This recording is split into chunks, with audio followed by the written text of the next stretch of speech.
প্রিয় শিক্ষার্থীরা, আসসালামু আলাইকুম। বন্ধুরা, তোমরা কেমন আছো? নিশ্চয়ই ভালো আছো, কারণ তোমরা ঘরে রয়েছো এবং পরিবারের সাথে রয়েছো। হ্যাঁ বন্ধুরা, তোমরা ভালো থাকো, সুস্থ থাকো, এটাই আমাদের প্রত্যাশা। আর বন্ধুরা, অনেকদিন হয়ে গেল তোমাদের মুখে ছড়া শুনি না, গান শুনি না, তোমাদের কৌতুক শুনি না। ভীষণ ইচ্ছা করে সেগুলো শুনতে।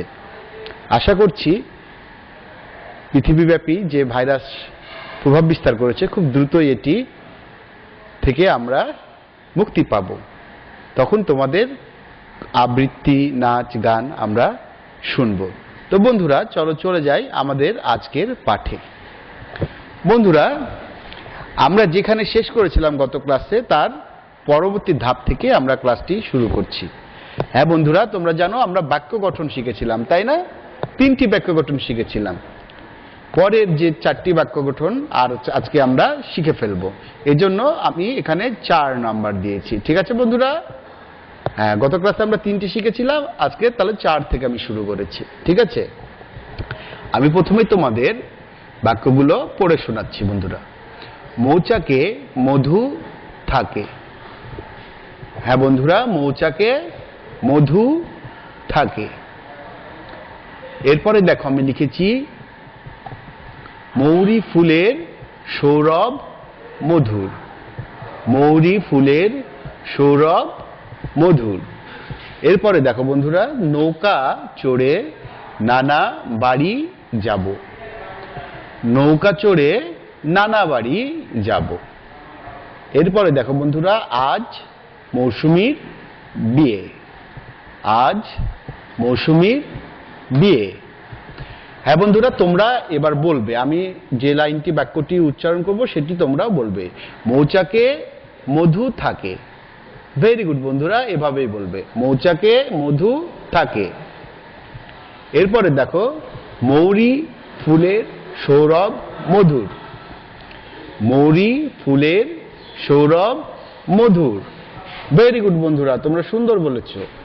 নৌকা চড়ে নানা বাড়ি যাব। নৌকা চড়ে নানা বাড়ি যাব। এরপরে দেখো বন্ধুরা, আজ মৌসুমীর বিয়ে। আজ মৌসুমীর বিয়ে।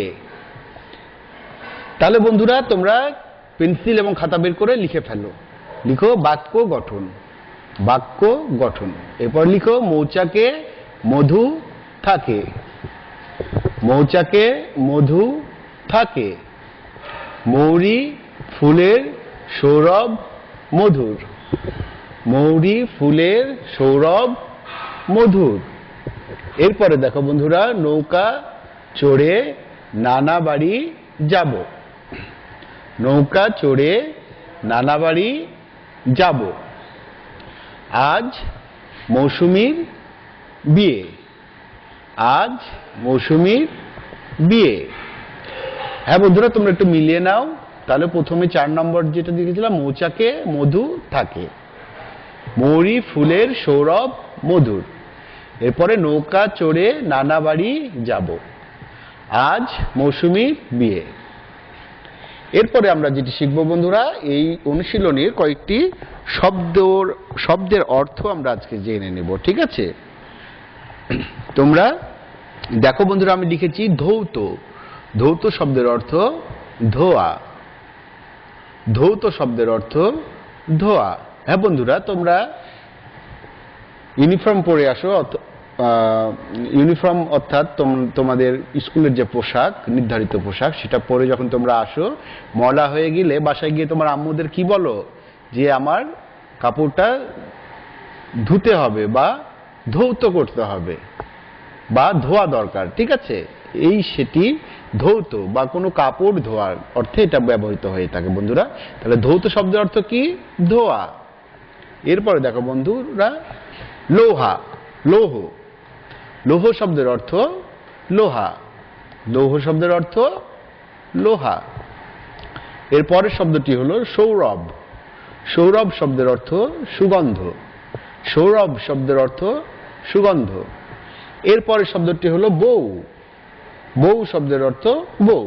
হ্যাঁ বন্ধুরা, বউ শব্দের অর্থ বউ, শুধু বানানটা একটু আলাদা। ঠিক আছে, এছাড়া শব্দের উচ্চারণটা একই হবে, ঠিক আছে? বউ, বউ, ঠিক আছে? তাহলে বন্ধুরা তোমরা খাতা পেন্সিল লিখে ফেলো।